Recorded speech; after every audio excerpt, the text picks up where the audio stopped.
Sociedade Catarinense de Estudos Espíritas. Amor, respeito e estudo. Boa noite, amigos. Espero que sejam todos muito bem. Hoje nós temos uma novidade, né? E como expositor, nós temos o Rafael Saturi. Ele é de Esteio, Rio Grande do Sul.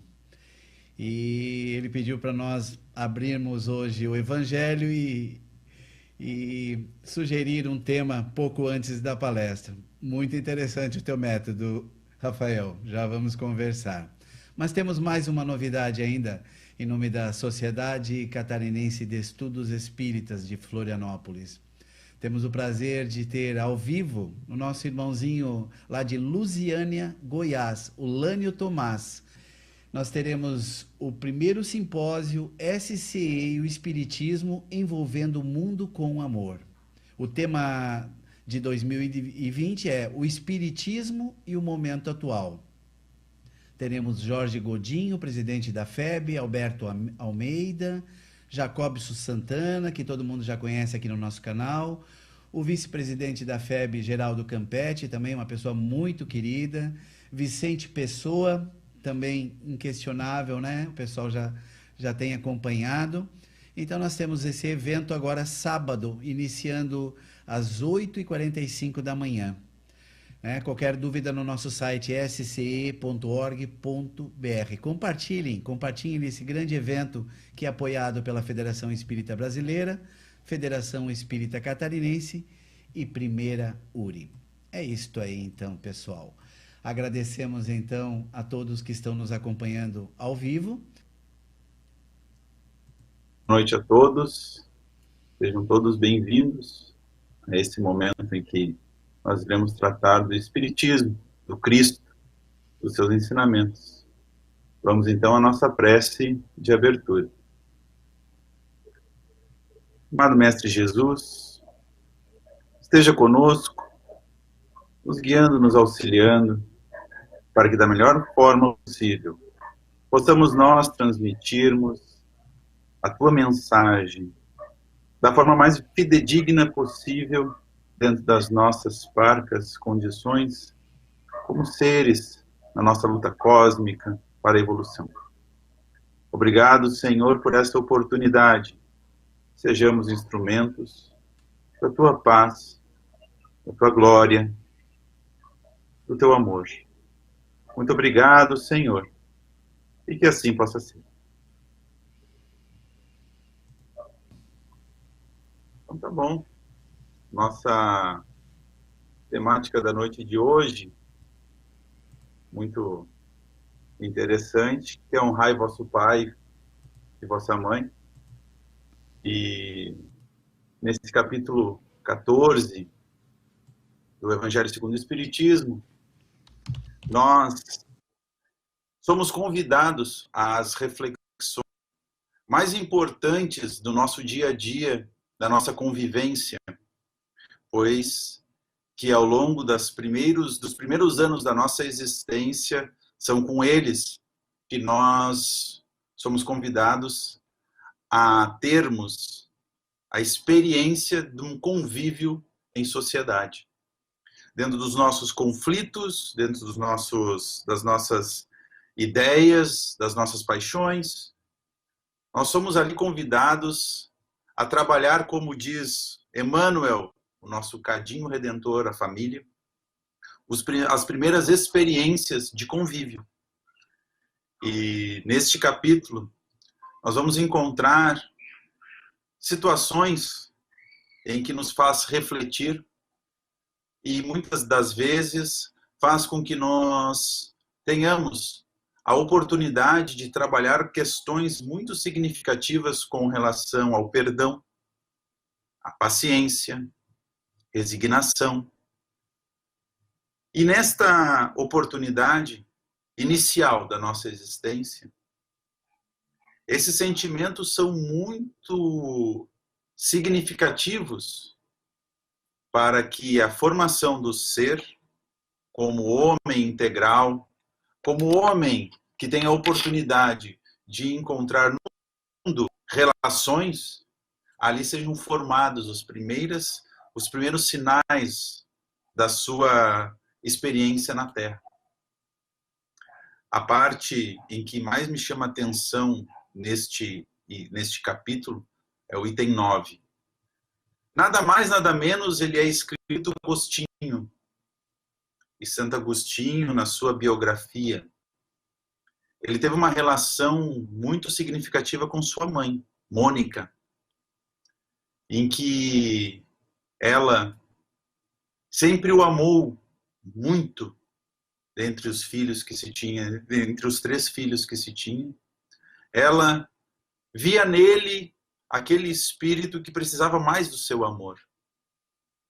E o Agostinho, muito rebelde, muito altivo, egoísta, mas porém muito inteligente.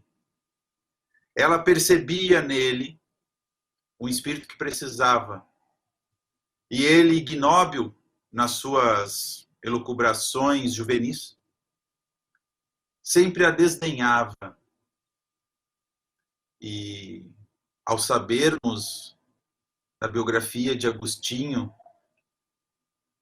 não vem calar-nos muito fundo o item 9, porque ele fala desta possibilidade de perceber que é dentro do interim do egoísmo que sempre faz com que nós tenhamos conflitos internos dentro, principalmente, do nosso lar.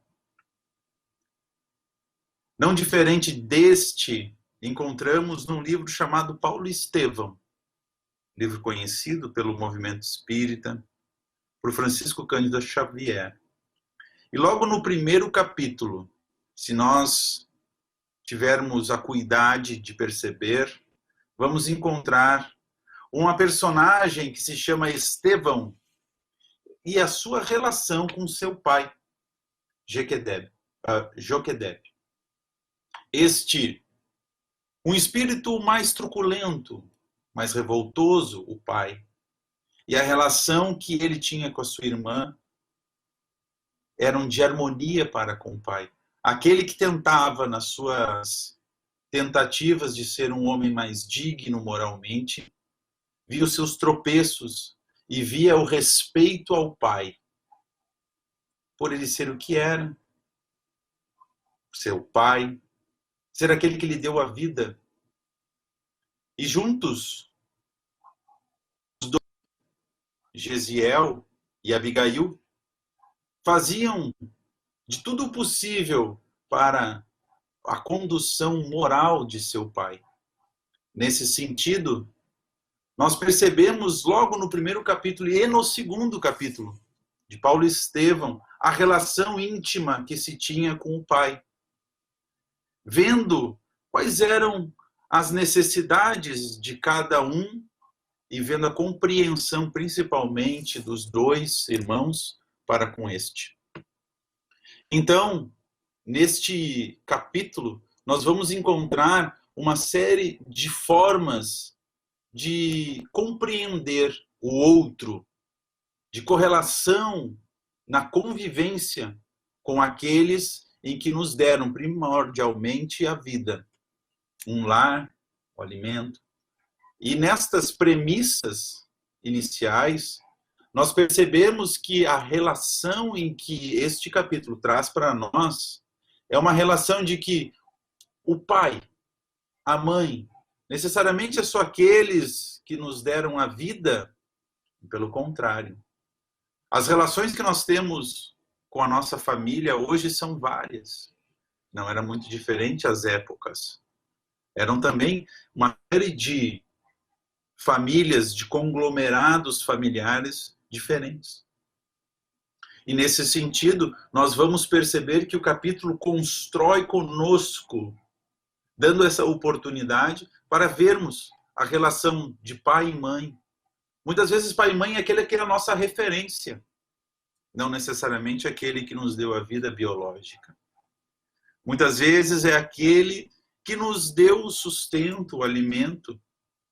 É considerado as nossas referências na matéria. Mas independente de quem eu seja, na nossa psicologia mais objetiva, nós vamos encontrar neste item o respeito em primeiro lugar. E nessa relação respeitosa, não significa necessariamente este respeito educacional, mas é o respeito de entendimento. O respeito de saber que o outro é um ser humano também. Saber que o outro também é falho e tenta, assim como eu tento. Mas em que em algum momento das nossas existências, ele é o condutor. Ele é o norteador. E para que a gente possa entender este capítulo, porque realmente tem um item que no item 5 vai tratar disso, que é quem é minha mãe, quem são os meus irmãos. Passagem de Jesus, quando ele está na casa de Simão, um dos discípulos diz, olha, os teus familiares estão aí, te chamam. E aí ele pergunta, meus familiares? Sim, teus irmãos, tua mãe. Mas quem são minha mãe? Quem são os meus irmãos? E essa pergunta, pela primeira análise, uma análise mais preliminar, diz, não, mas isso não pode ter vindo de Jesus, e veio. Porque o ensinamento que Jesus traz ali, numa simbólica mais profunda da psicologia, faz com que percebamos, mas quem são? Quem de fato são aqueles que nos conduzem? Quem são aqueles nas nossas relações? Muitas vezes, temos em relações conjugais uma mãe e um filho. Não muito diferente do contrário. E essas relações, elas são diversas dentro do âmbito da psicologia, fazendo com que a gente encontre pais e filhos em conjunção, no seu casamento. Vamos ter aqueles que são pessoas que nos conduzem sendo tios, que nos adotaram, os pais adotivos. E neste momento, Jesus é sabíssimo para colocar uma situação em que, olha, a tua mãe e os teus irmãos vieram te buscar. Quem são meus irmãos? Quem é minha mãe? E este pensamento, esta pergunta, fica muitas vezes até sem resposta. Quem são as nossas referências do nosso dia? Quem são aqueles que nós precisamos lutar com a paciência? Lutar com a resignação? Quem são estes que nos dão a oportunidade de conduzir-nos a uma sensação estranha que nós muitas vezes nos desagrada, que é justamente a vaidade e o egoísmo. É neste cadinho redentor colocado por Emmanuel que vai realmente trazer para nós a relação social, a primeira, a referência, em que nós muitas vezes, no nosso cotidiano, queremos fugir dela. Queremos distância, mas é justamente ali que são colocados. Deus não nos deu fardos maiores, mas é justamente com essa relação humana que nós temos a oportunidade de fazermos nós testemunhos da palavra do Cristo e muito mais, como espíritas, que viemos para este mundo à luz dela, para que nós possamos ser burilados constantemente nas nossas relações, buscando forções diferentes para as situações adversas que nos aparecem. Nossos pais, nossas mães, nossas referências, muitas vezes os nossos próprios silêncios, as nossas próprias dores, das injúrias, das palavras malditas, dos entendimentos diferentes entre um e outros, as aparas das arestas. É nesta relação que nós criamos um vínculo de entendimento, não de reconciliação em primeiro lugar, mas de entendimento. Porque eu consegui compreender-me. E assim eu consigo olhar para aqueles que estão ao meu redor e compreendê-los também. E esta passagem de Paulo Estevão coloca muito exemplificado a questão que nós vemos no capítulo do Evangelho, capítulo 14, que vai trazer justamente a relação de entender o outro, porque ambos, Abigail e Jesiel, estavam entendidos entre si e entendiam-se. São relações internas em que eu não vou mais olhar para o outro como aquele que é referência e que me decepcionia, mas também é aquele que busca, é aquele que está na jornada junto comigo, é aquele que também erra, é aquele que acerta, é aquele que é referência. E muitas das vezes tornamos invertidos. Nós somos a referência em certos momentos. Isso não significa que deixamos de termos pais ou mães, mas a comunhão entre ambos, a soma é muito maior.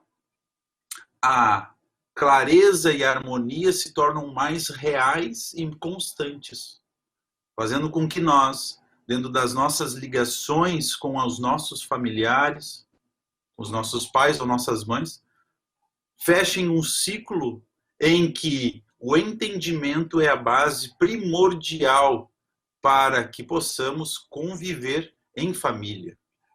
A passagem de Jesus, que traz para nós quem é minha mãe e quem são meus irmãos, esta é uma oportunidade que Jesus vem dizer-nos, que é o item anterior, o item 8, a parentela corporal e a parentela espiritual. Necessário a gente voltar para a carne com aqueles que um dia nós precisamos ter os nossos reajustes, o cadinho da família. Mas a parentela espiritual, ela é outra. Ela é colocada numa posição diferente. Porque também aqueles que estão ao nosso redor nos alimentam com as suas energias positivas, com as nossas amizades, que também são filhos, são nossos irmãos. A parentela corporal vem justamente para que a gente faça o reajuste. A parentela espiritual é aqueles que não somos mais chegados. Mas não são os que precisam de médico, são os doentes. Não são com os amigos que eu vou melhorar, porque com os amigos eu já sou.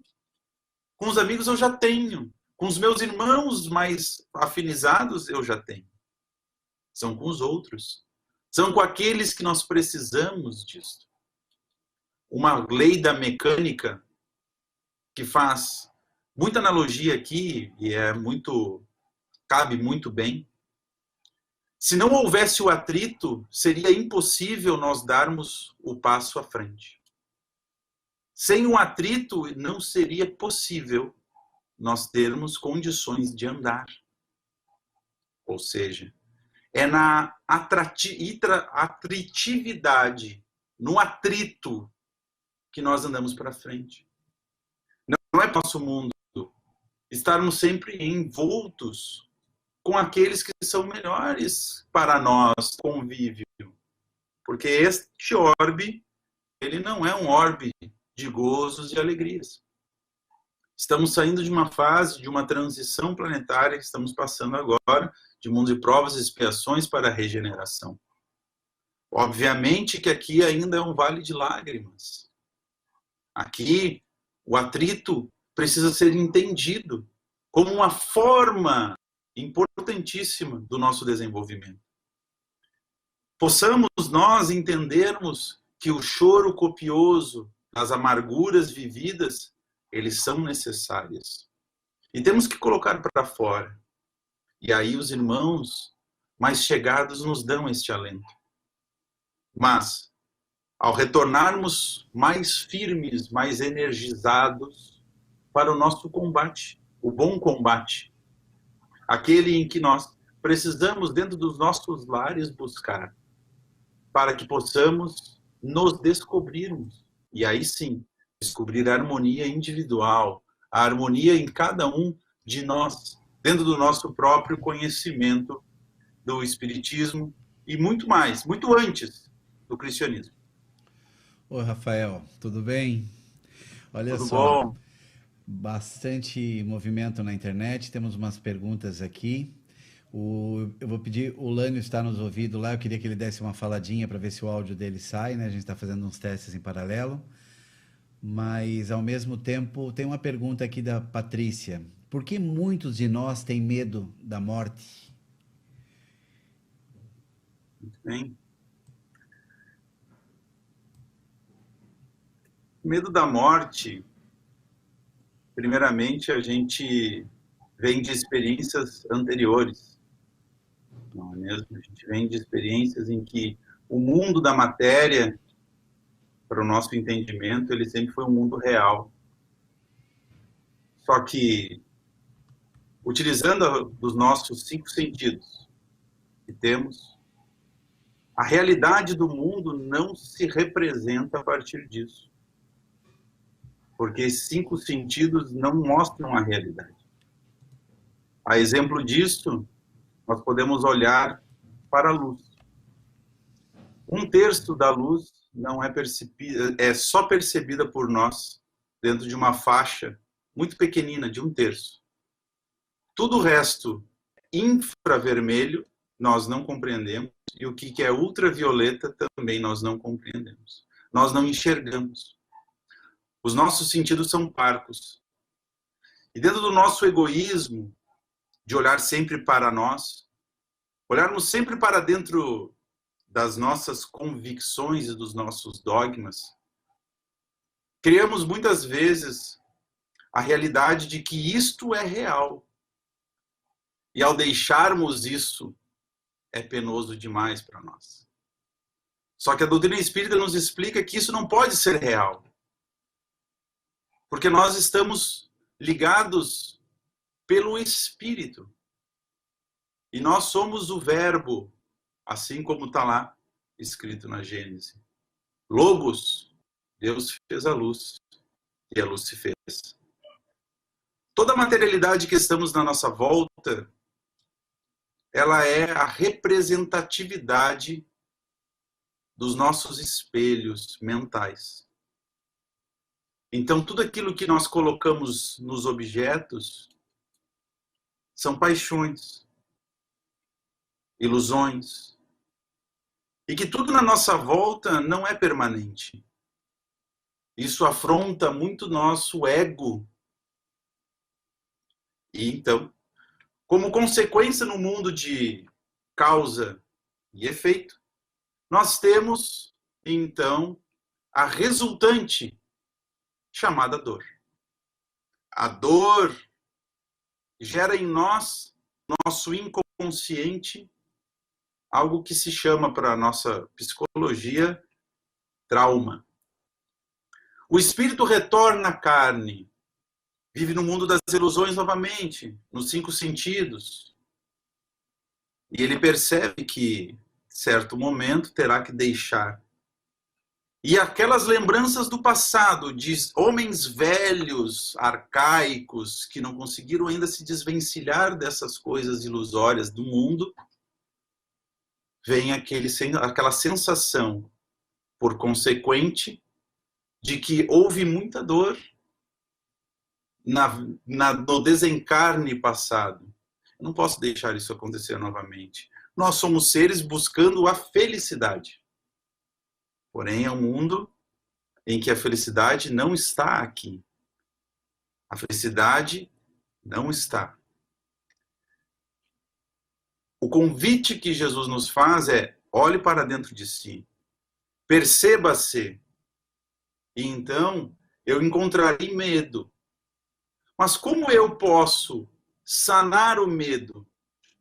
E aí vamos encontrar a frase que está lá no Livro dos Espíritos, que vai dizer: como é que a gente pode, então, fazer o conhecimento de si, das coisas do mundo, de Deus?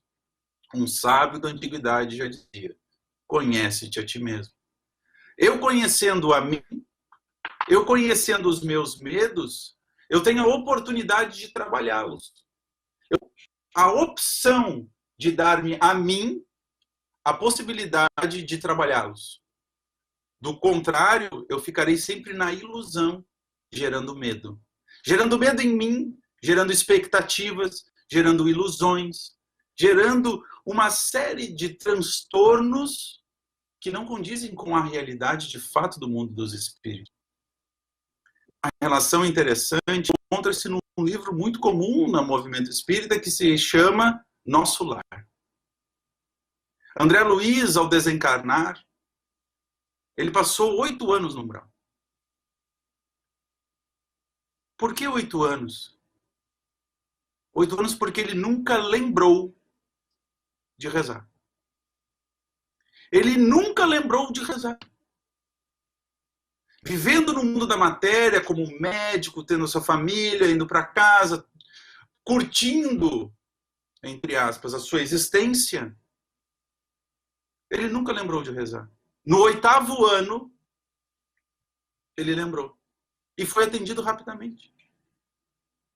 Se nós não tivermos a consciência de buscarmos em nós mesmos a oportunidade de conhecermos, nós continuaremos com os mesmos traumas do passado, com as mesmas vivências anteriores, e nós nunca trabalharemos aquilo que é mais essencial no próprio homem. Que é eu sou ou eu existo? Eu coloco dias na minha vida ou eu coloco vida nos meus dias? Essa é a grande pergunta. E este medo sairá quando o homem descobrir-se, fazendo dele instrumento da vossa paz.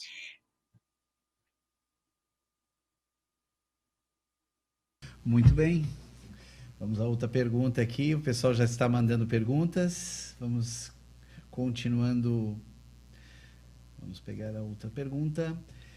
Essas desordens que vêm ocorrendo prenunciam uma nova era. Você está perguntando, né? Se essas ordens que está, né, prenunciam uma nova era. Como manter a fé diante de tanto sofrimento? Por exemplo, uma mãe que perde um filho que perde uma mãe, negócios destruídos. O que a espiritualidade poderia falar sobre isso? O que o teu estudo, né, poderia complementar sobre isso? Um homem que vive com os pés fincados no chão, mas a mente voltada ao alto, e a gente vai encontrar este pensamento no Evangelho, e tudo aquilo que ele passa nessa existência é como se fosse uma viagem em uma ilha ingrata. Uma ilha em que, em algum momento, iremos sair dela. A fé no passado, a fé no porvir, e aqui nós não estamos falando da esperança, estamos falando de fé. Fé é tudo aquilo em que eu creio, segundo nós vamos encontrar isso aqui, em tudo aquilo que eu creio em que eu não posso comprovar. E nas passagens que nós encontramos atualmente, no mundo que nós vivemos, olhamos para as coisas aparentemente caóticas. E vemos, meu Deus, como é possível nós termos coragem, fé, para mantermos a nossa resignação, a nossa ação no bem? Pois bem, Jesus, naquele lago de Genezaré, encontrou 12 homens. 12 homens. A maioria era pescador e analfabeto. Naqueles seres que estavam ali, ele fez uma revolução fantástica. Fez uma revolução no mundo que foi antes e depois dele. Este homem fabuloso, em que não houve outro igual na nossa humanidade, nos convida nas bem-aventuranças a termos uma característica muito significativa, que é aquele em que nós vamos herdar a terra. A herança da terra é para aqueles que conseguiram manter-se firme na fé. Aqueles que perseveraram. Mas a perseverança, ela não é uma situação de dia. Ela é constante. Ela é numa reflexão constante. E aí eu lembro de 3 palavrinhas que Emmanuel disse para Chico. Disciplina, disciplina, disciplina. Essas disciplinas não são as disciplinas militarizadas que nós entendemos. Não são. São aquelas em que eu dou a doçura de pensar para com elas. Eu dou a doçura de pensar sobre. É aquela em que também Agostinho colocou para nós, em que possamos nós refletirmos constantemente sobre os nossos dias. Como foi? Fiz? Não fiz? Deixei de ver? Posso ser um homem melhor que ontem? E nós pensamos muitas vezes no meio social e nas nossas mídias, em que o mundo está perdido, mas o mundo é feito primeiramente de homens nos seus lares, na sua casa, com a sua família, com seus filhos. Então eu preciso voltar-me para dentro do meu lar. E aí fazer a seguinte pergunta: quais são as qualidades essenciais que eu posso ter e herdar para os meus filhos? Os meus filhos serão herdeiros de uma sociedade que será, a partir deles, uma sociedade melhor? A fé, irmãos, faz o sustentáculo básico da nossa existência. A gente olha para as escrituras sagradas do Novo Testamento e vemos uma passagem de Cristo dizendo: olhe para os fariseus, são esses que ficam nas esquinas, fazendo de nós, fazendo deles pessoas que são vistas para os homens, para a sociedade, que são beatos e que fazem as orações. Digo para vocês que, em verdade, eles já receberam o que queriam. Eles já receberam da sociedade o que queriam. Mas, para aqueles que fazem em silêncio, internamente, dentro de si, dentro da sua família, dentro do seu cadinho, dará a oportunidade de uma sociedade melhor, porque colocarão homens melhores, colocarão homens educados, não na educação erudita, da técnica, mas educados de civilidade, de ser seres humanos. E esses seres humanos darão para nós a visibilidade que nós hoje tanto queremos. Olharmos para dentro e vermos o que eu posso oferecer ao mundo. O que eu, dentro das possibilidades que me cabem, posso eu oferecer ao mundo. Não o mundo para comigo. Porque se eu olhar para o mundo para comigo, eu vou pensar assim: nossa, o mundo está perdido. Mas é o contrário. Jesus pede para que o reino dos céus esteja no nosso coração, não fora. E quando colocarmos a candeia em cima do alqueire, aí sim. Porque nós pegamos daquilo que está dentro de nós e botamos para fora. E aí florescerá a nova era. Porque a boa nova veio para quem quisesse ouvir, quisesse ver. Então, a possibilidade de olharmos para um mundo melhor, ele será consequência das somas individuais dos indivíduos. Fazendo como consequência e não resultante uma sociedade melhor. Ok, vamos lá então. Tem mais uma perguntinha por aqui. Ok. Vamos lá. Por que quando sonho, olha só a mudança de... Eu te falei, essas perguntas são... Por que quando sonho, muitas vezes consigo manipular minhas atitudes e em outras não? Por que eu sonho? Por que às vezes sonho as mesmas coisas?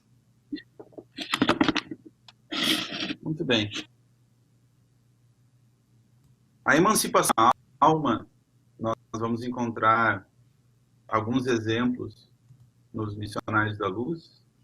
Vamos encontrar a André Luiz tratando sobre essa temática também, de que que se liberta da carne nos momentos do sono diário, ele tem uma liberdade muito maior do que no nosso corpo. Porque o nosso corpo ele tem um limitante. Primeiro que ele tem um peso, ele ocupa um lugar no espaço, e as limitações dele estão entre a percepção de 5 sentidos. Emancipado do corpo, que é este extravasamento de sensações maiores, há 2 possíveis. O primeiro viés é aquele que no nosso mediano são mais difíceis, que é aquele em que eu vou para lugares melhores, são aqueles em que eu tenho uma harmonização entre o meu coração e aquele ambiente que eu me encontro, numa forma mais equilibrada. Aos demais, por consequência dos seus dias, da formatação que pensa, da formatação que vive o mundo, da formatação que entende o mundo, faz com que na emancipação da alma ele vai encontrar a consonância igual ao seu pensamento. E este é a segunda via. A segunda via é de que, já que é transitório o mundo que eu vivo, eu vou viver a transitoriedade também no mundo dos espíritos, que é muito mais sutil. E tentando conciliar o mundo transitório dos nossos dia a dia, eu vivo as paixões, eu vivo os medos.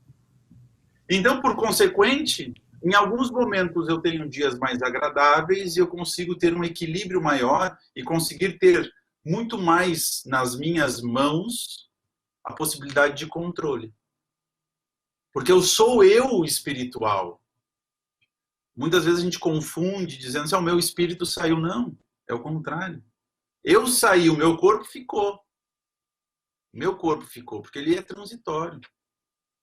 Ele precisa de alimento, ele precisa de dormir, ele precisa de procriar, ele precisa de uma série de coisas para manter. O espírito já é muito mais sutil. Nós estamos com o divino, e esse divino é o metafísico, é o espiritual. Nessa condição, então, de relações que nós vamos encontrar, nós vamos perceber a possibilidade de termos mais equilíbrio com pensamentos melhores ao longo dos meus dias, e a consequência, então, vai ser uma possibilidade maior nas nossas mãos. Do contrário, por ser transitório, nós vamos encontrar, então, quando saio do corpo, a condição de que muitas vezes eu não tenho possibilidades de controle. Exemplo. Tivemos na noite de ontem, né, nessa madrugada, inclusive, ventos fortíssimos, em que deu bastante complicações, muitas angústias, para que as coisas pudessem voltar ao normal, a contento. Nisso, é uma possibilidade em que nós conseguimos vê-la, de que é um fator externo, não nossas mãos. Se eu colocar essa mesma transitoriedade quando eu emancipo do corpo, eu também não estou nas minhas mãos. Eu não tenho possibilidade de fazer muitas coisas. Então, vivendo na transitoriedade, muitas das coisas não estão nas minhas mãos. Outras estão. E são poucas. Aquilo que está nas minhas mãos depende única e exclusivamente de mim. O que é? Eu entender quem eu sou. Autocontrole. A gente vai encontrar vários adjetivos para isso. Paciência, resignação, amorosidade, enfim, vários. Mas isso está nas minhas mãos. Muitas das coisas não estão nas minhas mãos. Como o exemplo do vento nesta madrugada. Não está nas minhas mãos. Eu não tenho possibilidade. O que me sobrou? Sobrou eu me revoltar, eu estar ansiado para que as coisas voltem aos seus lugares, que as coisas consigam resolver e tudo mais. Só que isso é transitório. Então, quando eu coloco este mesmo pensamento do mundo quando eu emancipo, obrigatoriamente as possibilidades de eu estar com as coisas sobre o controle são muito limitadas. Para espíritos mais evoluídos, moralmente, ao longo do seu dia, como Agostinho falou no nosso Evangelho, constantemente. A disciplina de Emmanuel vai nos dar a possibilidade de termos mais controle. E este controle não é o controle militarizado, mais uma vez, militarizado que nós colocamos. Não é este. É aquele de estar em harmonia com o divino. E a harmonia com o divino é o fardo leve e suave que Cristo nos deu. Assim eu teria a possibilidade de termos mais condições de enxergar com a alma, com o espírito, tudo aquilo que está ao nosso redor.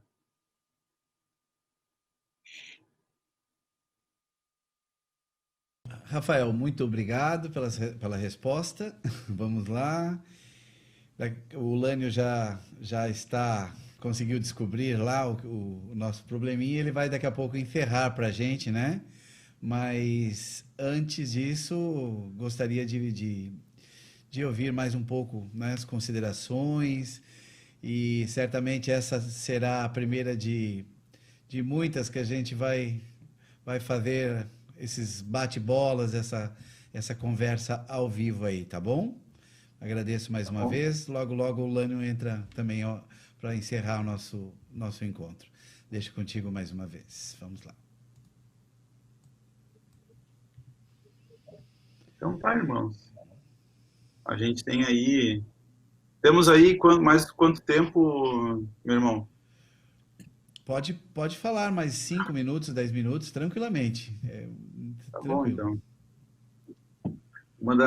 Me ocorreu, logo quando veio a pergunta, assim, a gente tem alguns, o principal, né, o pai da psicologia, Freud, vem trazer para nós uma bibliografia em que vai trazer sobre sonhos, né? E uma das leituras, acredito que é uma das principais para a psicologia, para o entendimento da psicologia, é realmente a interpretação dos sonhos de Freud. Nesse sentido, a ciência que nós encontramos, acadêmica, ou não, no meu caso não, eu busco por mim mesmo, corrobora para eu poder entender melhor aquilo que a gente encontra em André Luiz, que vai falar sobre os sonhos, vai trazer a emancipação da alma. A gente vai ter essa possibilidade de conseguir interpretar muitas vezes sonhos. E obviamente que isso é um fio que nós puxamos para fora e ele é infinito, porque eu vou continuar puxando, porque eu vou encontrar Jung. Eu vou encontrar a doutrina espírita que corrobora muito mais. E nesse sentido eu vou encontrar uma série de outros estudiosos que vão me levar a um entendimento muito maior da doutrina. E nesse sentido, e é aí que está a beleza do que o Cristo nos disse, porque ele é individual. Quando pegamos a passagem do Cristo que diz assim: vinde vós que estáis sobrecarregados, que eu vos aliviarei.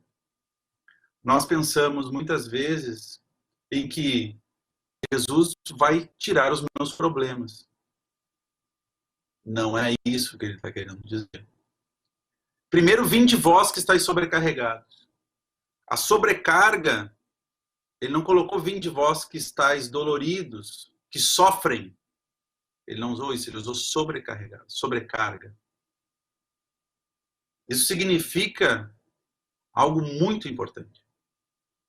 Quando nós estamos sobrecarregados, e aí eu vou usar o exemplo de André Luiz, ele ficou saturado daquela existência no umbral.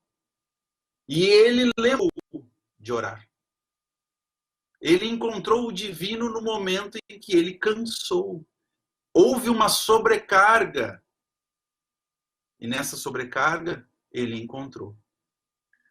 Tudo aquilo em que nós podemos perceber em nós, nos aflige. Mas há, por consequência, a fuga psicológica, as justificativas infinitas para as nossas ações, o que nos impede de prosseguir. Quando Cristo coloca para nós, vinde vós, ele está dizendo assim, quando tu cansar, me procura, que eu vos aliviarei. Agora, enquanto não cansar, continuar vivendo a vida, a existência, a partir de alívios de dor e alguns pingos de prazer, e para esses eu não consigo aliviar. Porque não buscou de fato o Cristo. Buscou apenas o alívio. A ilusão de saciar a sua dor, de aliviar a sua dor. Mas não é isso que ele está querendo dizer. Quando eu me olhar no espelho e não sentir-me mais à vontade com aquele que eu percebo ali, com aquele que cansou de ser exatamente a mesma coisa todos os dias, é para esse que ele vai aliviar. Assim como a mulher samaritana no poço de Jacó. Aquele que bebe da minha água não sentirá mais sede. Mas se continuar tirando a água desse poço, amanhã tu terá que tirar de novo porque tu vai sentir sede. Ou seja, encontramos aqui o trânsito da vida material e o trânsito da vida espiritual. A relação que nós vamos encontrar sobre esses dois aspectos é qual de nós escolhemos? O espiritual ou o material? Na grande maioria, encontramos sempre o material. E a matéria, ela é transitória, ela é passageira, ela é fugaz. Obviamente, nós não somos fugazes, não somos transitórios. E há uma dissociação, criando angústia, criando medo, criando vazio existencial. Justamente porque nós queremos colocar vida nas coisas e é impossível. Vida só pode vir com vida, não com coisas imateriais. Então o espírito se comunica com o espírito. O homem se comunica com o homem, ser humano se comunica com o ser humano, não com coisas. E quando essas coisas deixam de ser, nós nos decepcionamos, nós nos afligimos, nós temos medos, enfim, todas essas particularidades. No caso de Freud, que vem trazer para nós e corroborar com nós para a ciência, para que nós possamos ter os estudos melhores, corroboram para que nós pegamos estes textos, estudemos, pegamos a doutrina, pegamos André Luiz e comparamos. Faz sentido? E nós vamos surpreender-nos conosco mesmo. E esta é a relação individual, intransferível, para o homem que busca a sabedoria. Para o homem que busca ser diferente daquilo que era. Não aquele que corre atrás de prazer e foge da dor. Deixo então, irmãos, para a nossa harmonização.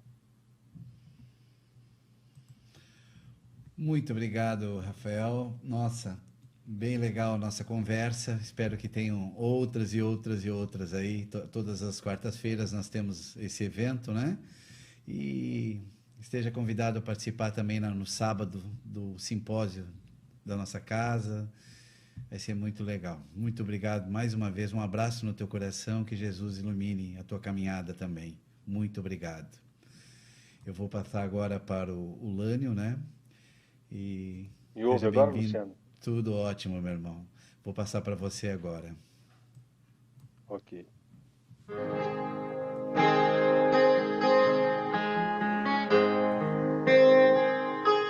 Senhor Jesus, amigo verdadeiro, hoje sabemos porque estamos no Brasil. Tu nos trouxeste para a terra do cruzeiro e por amor no teu amor nos reuniu. Agora estou criança em solo brasileiro. No Evangelho eu encontro a direção. Quero vibrar amor e paz pro mundo inteiro, a começar pelo meu próprio coração. Reconstruir meus sentimentos, lutar por dentro para que eu possa melhorar, iluminar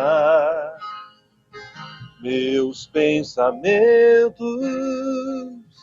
pelo trabalho para que eu possa despertar. Agora estou criança em solo brasileiro. No Evangelho eu encontro a direção. Quero vibrar amor e paz pro mundo inteiro, a começar pelo meu próprio coração. Reconstruir meus sentimentos, lutar por dentro para que eu possa melhorar, iluminar meus pensamentos, pelo trabalho para que eu possa despertar, reconstruir meus sentimentos, lutar por dentro para que eu possa melhorar, iluminar meus pensamentos, pelo trabalho para que eu possa despertar nas terras do Brasil, com as cores do Brasil. Todas as cores cabem no nosso Brasil.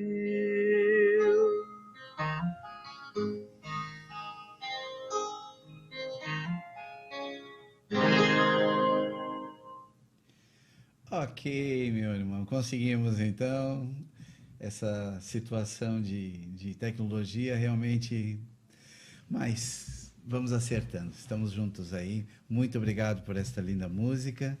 Nos vemos no sábado, mais uma vez, né? Com as outras atrações também. De coração, obrigado por ter ficado com a gente, né? O Rafael também, o pessoal da internet, teve um bom número de pessoas assistindo o nosso trabalho nessa noite. E só temos a agradecer, então, a Deus, a Jesus, né, por todas essas oportunidades.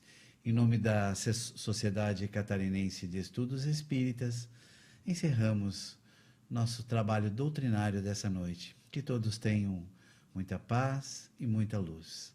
Muito obrigado. Sociedade Catarinense de Estudos Espíritas. Amor, respeito e estudo.